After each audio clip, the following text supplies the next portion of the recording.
یعنی کچھ ایسی صورتیں جو کہ میں نے نماز میں یاد کی ہوئی ہیں، اور کچھ ایسی صورتیں جو میں مطلب نماز والی ہیں، یا اس کے علاوہ جو 30ویں سپارے کے آخری صورتیں ہیں چھوٹی چھوٹی، وہ یاد ہیں مجھے، اور مجھے کچھ یاد نہیں ہے۔ تو میں کیا کروں گی کہ جب میں اللہ کے پاس جاؤں گی تو یہ جو چند آیات ہیں وہ بھی میں نہیں مطلب اللہ کو سنا پاؤں گی، اور میرے پاس وہ بھی نہیں ہوگی یہ میموری میں کہ میں کہوں کہ بھی ہاں جی یہ آیتیں مجھے یاد ہیں۔ اور کہنے لگی کہ مجھے سمجھ نہ آئے کہ میں کیا کروں، کہ میں نے ساری زندگی اپنی یعنی دنیا داری میں اور دنیا کی کتابوں میں اور دنیا کی اسٹڈیز میں اور سب کچھ اس میں گنوا دی۔ اب میں اس وقت میں کیا کروں گی؟ جب میں اللہ کے پاس جاؤں گی تو میں کیا جواب دوں گی؟ اگر ہو سکتا ہے میں اسی آپریشن کے دوران مر جاؤں تو اس کا مطلب ہے مجھے تو کچھ یاد نہیں ہوگا، تو میں کیا کروں گی؟ کہتی میں اتنی پریشان ہوئی اس چیز سے، اتنی پریشان ہوئی کہ میں آپ کو بتا نہیں سکتی۔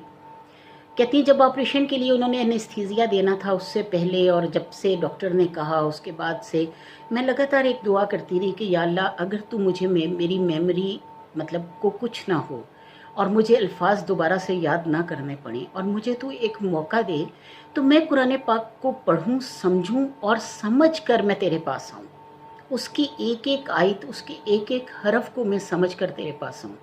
مجھے وہ طاقت دے، مجھے وہ ہمت دے، اور ایسا معجزہ دے کہ جو میری اس ٹیومر کو، اس میموری کو، ٹیومر کو ختم کر دے اور اس میموری کو لاسٹ نہ ہونے دے۔ وہ کہنے لگی کہ میں مطلب چلی گئی، انیستھیزیا دے دیا انہوں نے، میں بے ہوش ہو گئی۔ جب ہوش میں آئی تو مجھے انہوں نے بولنے سے منع کیا تھا، تو کہتی ہیں کہ میں اپنے اندر ہی جب انیستھیزیا دیا تب بھی میں وہ آیات دہراتی رہی جو مجھے یاد تھیں، جتنی یاد تھیں میں دہراتی رہی ان کو، دل ہی دل میں دہراتی رہی، اور جس وقت میں نے مطلب ہوش میں آئی تو میں نے وہ آیات دہرانا شروع کر دی، تو مجھے وہ ساری آیات یاد تھیں جتنی میں نے بے ہوشی سے پہلے دہرائی تھیں، وہ ساری کی ساری آیات یاد تھیں۔ کہتی میں بہت ایکسائٹیڈ تھی، میں بہت خوش تھی، لیکن میں اس وقت میں کسی کو کچھ نہیں کہہ سکتی تھی، اور نہ ہی مجھے پتا تھا کہ جب مجھے وہ الاؤ کریں گے بولنا تو میری زبان اس قابل ہوگی کہ نہیں کہ میں ان کو بتا پاؤں اور وہ سمجھ پائیں۔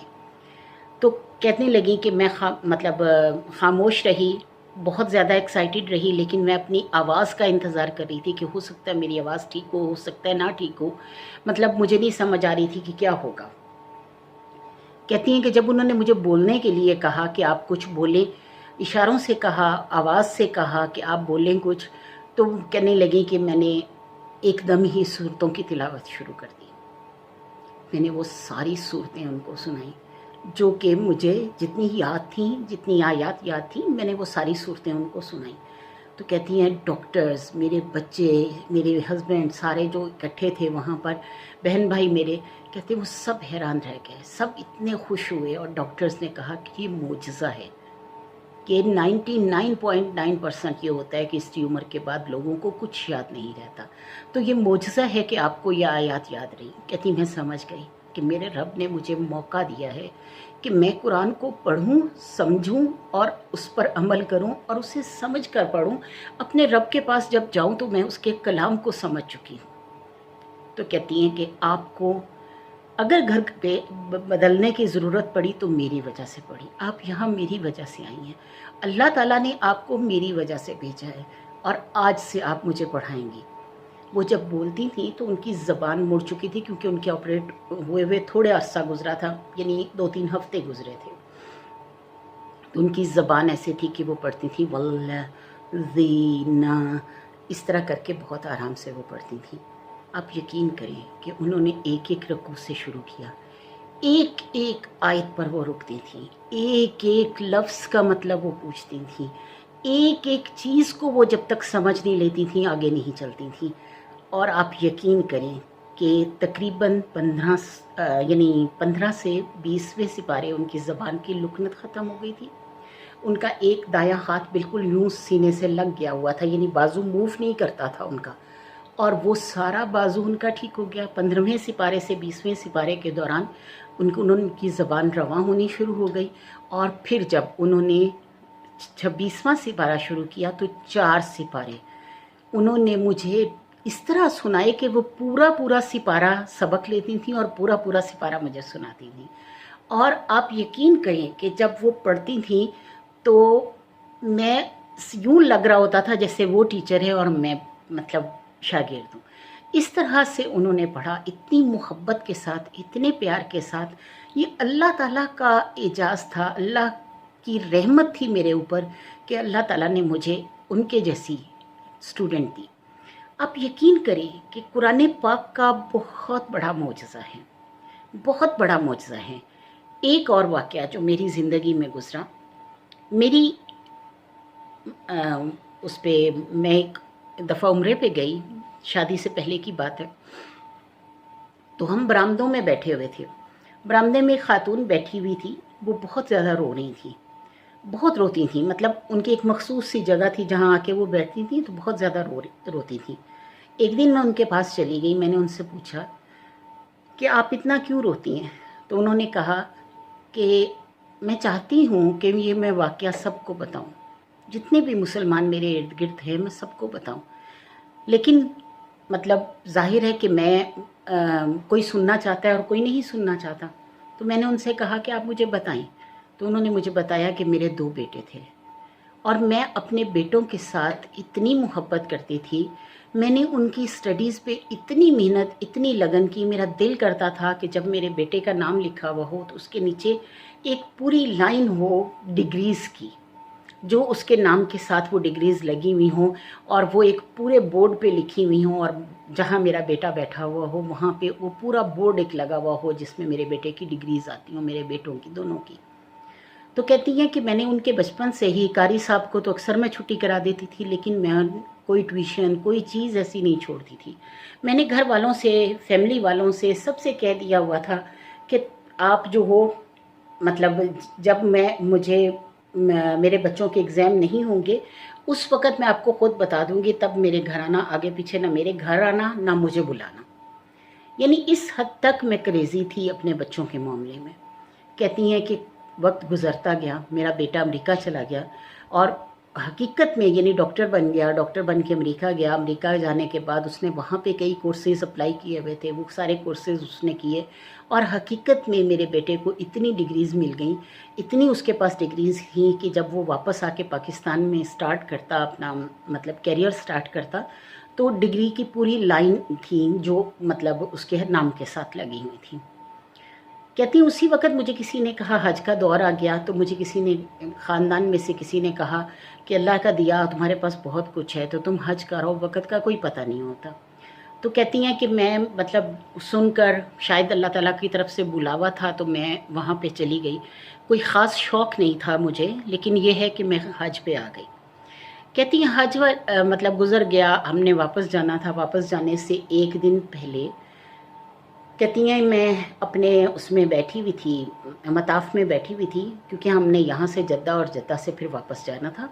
تو کہتی ہیں میں مطاف میں بیٹھی ہوئی تھی اور مجھے نیند آ گئی. میں نے خواب میں دیکھا کہ ایک مطلب میرا بیٹا جو ہے وہ امریکہ سے واپس آ گیا، پاکستان آ گیا، اور پاکستان آ کے جب وہ ایئرپورٹ سے گھر کی طرف جا رہا ہے تو اس کا ایکسیڈنٹ ہو گیا. ایکسیڈنٹ ہوا اور وہ مر گیا. اس میں وہ بچہ مر گیا اور جب اس کی لاش گھر لے کے آئے ہیں، گھر والے سب رو رہے ہیں. کہتی ہیں میں وہاں دیکھ رہی ہوں لیکن میں وہاں نہیں ہوں. اور جب میں ان کو وہ سارا اس کو دیکھ رہی ہوں، اس کو نہلایا دھلایا گیا، اس کو کفن پہنایا گیا اور اس کو جب لا کر انہوں نے مطلب قبر میں ڈال دیا، تو کہتی ہیں کہ میں نہ روتی جا رہی ہوں اور میں قبر میں کھڑی ہوں اور میں نہ اسے ہاتھ لگا پا رہی ہوں نہ کچھ ہے. مطلب ہر سب چیزیں میں اپنے سامنے دیکھ رہی ہوں، بالکل ایسے ہی جیسے کوئی ویڈیو چل رہی ہو. لیکن کہتی ہیں کہ میں اس کے قریب نہیں ہوں. مجھے ایسے لگتا ہے جیسے میں اس کے قریب نہیں پہنچ پا رہی، میں اسے ہاتھ نہیں لگا پا رہی، میں اسے پیار نہیں کر پا رہی. تو کہتی ہیں کہ اسی وقت کیا ہوا کہ جب وہ قبر میں لٹا دیا تو قبر میں فرشتے اس کے پاس آئے اور فرشتوں نے پوچھا من ربو کا. تو اس نے کہا میں نے یہ ڈگری کی ہوئی ہے، یہ کی ہوئی ہے، یہ کی ہوئی ہے، یہ کی ہوئی ہے. تو اس نے کہا، فرشتوں نے پھر پوچھا من ربو کا. تو وہ پھر اپنی ڈگریاں گنوانے لگ گیا. تو فرشتوں نے کہا کہ ان سب چیزوں کی یہاں کوئی اوقات نہیں، جو تم کر کے آئے ہو اس کی کوئی اوقات نہیں. تم بتاؤ یہ سب چیزیں مطلب اگر تم نے اچھے طریقے سے کی ہیں تو اس کا اجر تمہیں ضرور ملے گا، لیکن یہ ہے کہ تم یہ بتاؤ کہ تمہارا رب کون ہے. تو کہتے کہ اس کے پاس کوئی جواب نہیں تھا. اب انہوں نے پوچھا تمہارا دین کیا ہے، تو اس نے ٹوٹا پھوٹا جواب دیا اسلام۔ اور پھر اس کے بعد وہ کہنے لگا کہ بھی تو مطلب اس کو کچھ کہتی ہیں اس کو کوئی جواب نہیں آ رہا تھا، اس کو کچھ سمجھ نہیں آ رہی تھی کہ وہ کیا کہے، وہ انگلش میں بول رہا تھا۔ فرشتے جو ہیں وہ عجیب کہتی عجیب سچویشن تھی، تو کہتے فرشتے نا ایسا تھا کہ جیسے وہ ان کے اوپر کوئی چیز چادر دی ہوئی ہے، اور وہ سر ہلاتے ہوئے وہاں سے چلے گئے، اور وہ کہنے لگے کہ افسوس ہے اس ماں پر، اس کی ماں پر، جس نے اس کو کچھ نہیں سکھایا، جس نے اسے دین کی تعلیم نہیں دی۔ دنیا کی تمام ڈگریاں دے دی لیکن دین کی تعلیم نہیں دی۔ اگر اس کے ساتھ یہ تھوڑی سی دین کی تعلیم بھی دے دیتی، اسے ایک اچھا مسلمان بنانے کی کوشش کرتی، تو شاید معاملہ کچھ اور ہوتا۔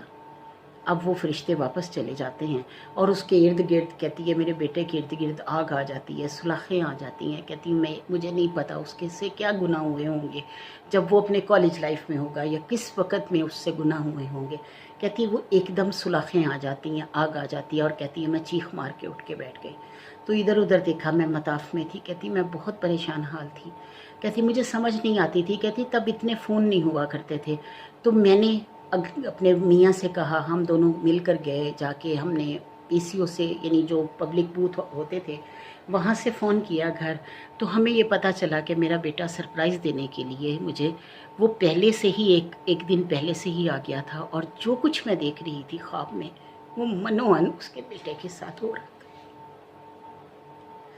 اور وہ کہنے لگی، مطلب اس کی اس وقت بھی چیخیں نکل رہی تھی، اور وہ کہنے لگی کہ مجھ پہ افسوس ہے مجھے کہ میں نے اپنے بچوں کو وہ تربیت میں دے ہی نہیں سکی، میں کس دنیا کے پیچھے رہ گئی۔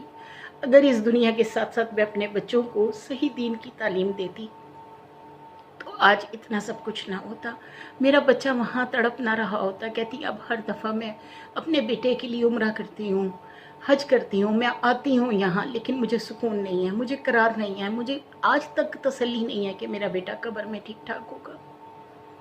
ان کی اس دعا کو سن کر، اس کی اس پریشانی کو سن کر، اس کی چیخوں کو سن کر، اللہ تعالیٰ معاف کرے جتنے بھی لوگ وہاں اکٹھی تھیں عورتیں، وہ 2-4 عورتیں وہاں اکٹھی ہو گئی،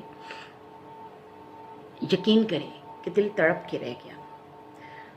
اللہ تعالیٰ ہم سب کو توفیق دے کہ ہم اپنے بچوں کو دنیاوی تعلیم کے ساتھ ساتھ دینی تعلیم بھی دے سکیں۔ اللہ کرے کہ ہم لوگ اپنے دین کے لیے بالکل اسی طرح پریشان ہوں جس طرح ہم دنیا کے لیے ہوتے ہیں، جس طرح ہم اپنی رزق اکٹھا کرتے ہیں دنیا میں، اسی طرح ہم اپنے اعمال اکٹھے کریں اس آخرت کے لیے۔ جس طرح ہم دنیا کے رزق کے لیے پریشان ہوتے ہیں، اسی طرح ہم آخرت کے رزق کے لیے پریشان ہوں۔ تو میری بہنوں، دنیا ہے، ضروری ہے، میں یہ نہیں کہتی کہ ضروری نہیں ہے، ضرور اسے کماؤ، ضرور اس کے پیچھے چلو، ضرور اس کو بھی اپناؤ، کیونکہ رب تعالیٰ نے یہاں کی نعمتیں بھی تمہارے لیے رکھی ہیں، لیکن جس کام کے لیے رب نے بھیجا ہے اس کام کو مت بھولو، نہ اپنے بچوں کو بھولنے دو۔ آج بھی وقت ہے، آج بھی ہمارے پاس سانسیں ہیں، آج بھی ہمارے پاس توبہ کا وقت ہے، تو آؤ توبہ کی طرف آؤ، فلاح کی طرف آؤ، قرآن کی طرف آؤ، اس کو پڑھو، اس کو سمجھو۔ یہ نفس انسان کو خواہشات کی طرف بھٹکاتا ہے، لیکن ضروری نہیں ہے کہ ہم اس نفس کے پیچھے چلیں، اس لیے کہ یہ نفس آخرت میں ہمیں جہنم کی آگ میں دھکیل دے گا۔